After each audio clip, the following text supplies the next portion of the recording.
election, the primary was so close, do you think there'd be any benefit to checking the votes like they're doing in Missouri, just to make sure that 4,500 people were legitimate Republican voters? Yeah, in Mississippi is where they had the runoff. Well, of course, Mississippi again is a unique case because in Mississippi, because it was a runoff, if you had voted as a Democrat in the original primary, you could not vote in the Republican runoff, and that's what they're checking. So it's a very different kind of. In Ohio, we don't. I'm not even sure how runoff would work in Ohio, but in the first primary in Ohio, you can go into any side, and you can vote Republican, you can vote Democrat, and it really doesn't matter. Now, there were definitely some Democrats that crossed over to vote, and they would vote for me.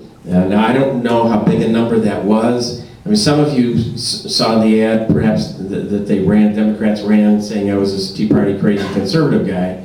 And I said, well, yeah, that's true, so that's okay. And actually, the other side tried to say that, you see, the Democrats are doing that to help Matt Lynch. Now, I really don't know how you run a negative ad and then say it's to help me, but that's what they sort of trying to spin it as. In fact, there were Democrats that crossed over, and I don't think they voted for me, and I think that they did drive some votes against me in that regard, and probably most significantly in Cuyahoga County. But it's not illegal. It's not illegal. Would the Democrats rather have Matt Lynch or Congressman Joyce? I'll let you figure that out. But I think it's pretty clear. Okay, was there another question? Okay, well, let me move on and talk a little bit about some of the stuff I handed out to you, because they're over here.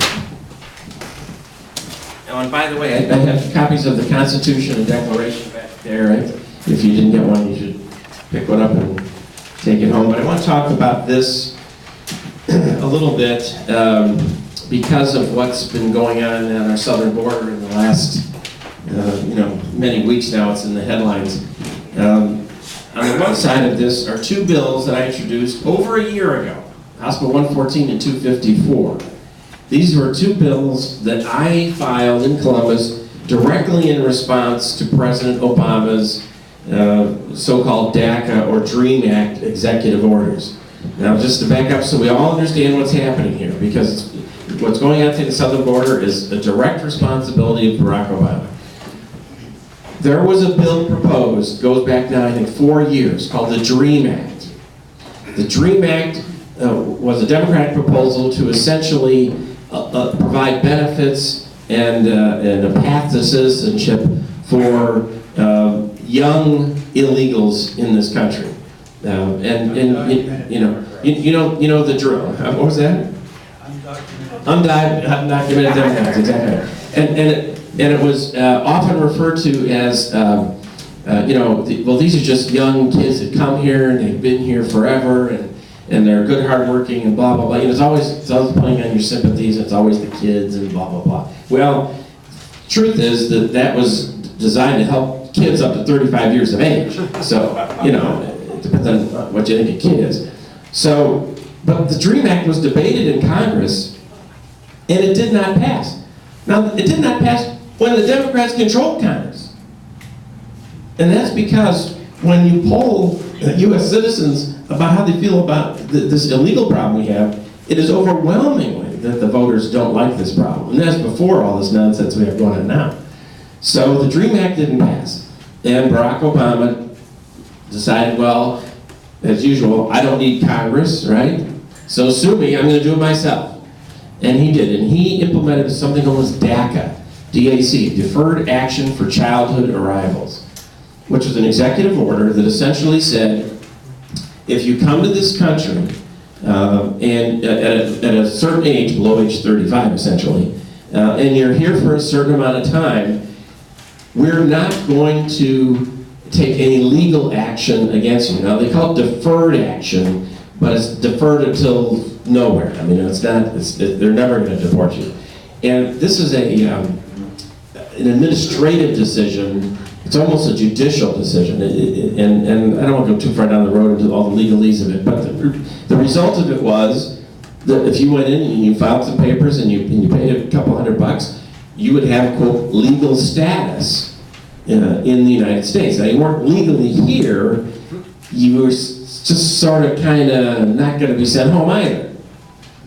Now, when that happened, lots of confusion arose among the states about, well, what do we do with these people in our state, like the state of Ohio? And different organizations and politicians started to address that issue. So, in Ohio, the Attorney General, Mike DeWine, issues an opinion, and he tells the Ohio Department of Transportation, well, under Ohio law, I think we now have to give these people's driver's license. And you can have a whole debate about driver's license. Should they have a driver's license? Should they not have a driver's license? Maybe should have insurance or not. You know, it's just a bad idea. It's a bad idea because the more benefits, the more opportunities you give to illegals, the more of a magnet you are to bring them to our state. As of 3 years ago, there were over 100,000 illegals in Ohio, which is, you know, not very many yet. But that 100,000 cost the Ohio taxpayers $800 million a year. And that was 3 years ago. I suspect that number's well beyond that now.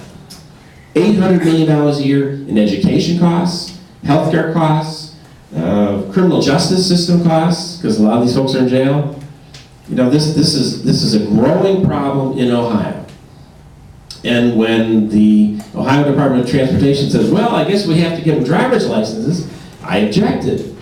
And Mike DeWine says, well, that's, you know, the law it isn't so clear, so I guess we have to do it. So I said, well, let's change the law. Yeah.